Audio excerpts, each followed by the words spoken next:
à la fois aux interrogations qui ont été les miennes Mhm.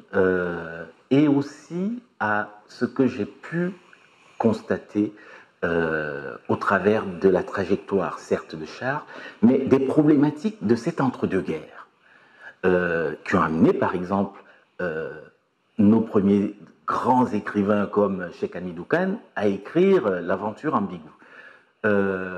Et je me sentais, moi, face aux mêmes interrogations.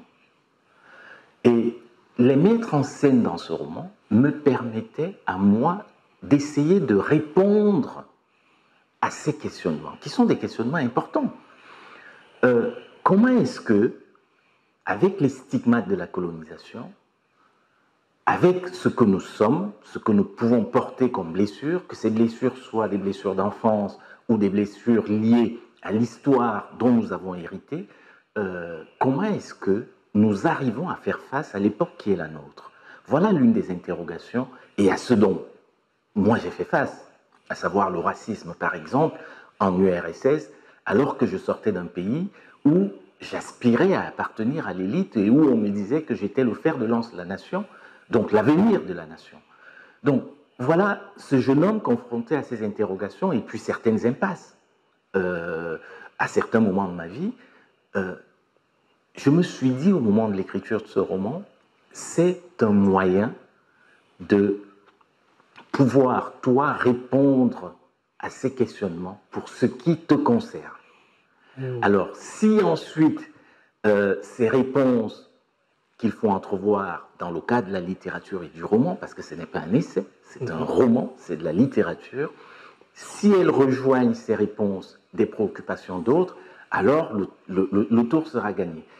Et donc, la confrontation entre le vieil Okili, pardon, et Charles procède de mes propres interrogations et de mes propres rapports avec tout ce qui, dans mon entourage, peut faire penser au vieil Okili.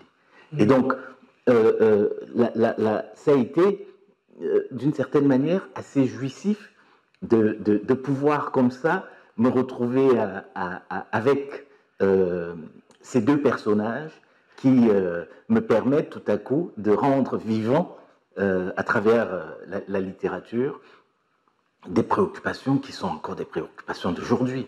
Comment se projeter vers la modernité, une modernité qui, à l'époque de Charles et à la nôtre, reste une modernité occidentale, en restant enraciné. Exactement comme ça a pu arriver dans le cas du Japon, par exemple.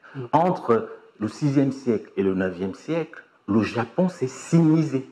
C'est-à-dire qu'il a importé de Chine la riziculture, par exemple, le modèle d'État, etc., etc. Ils ne sont pas pour autant devenus chinois.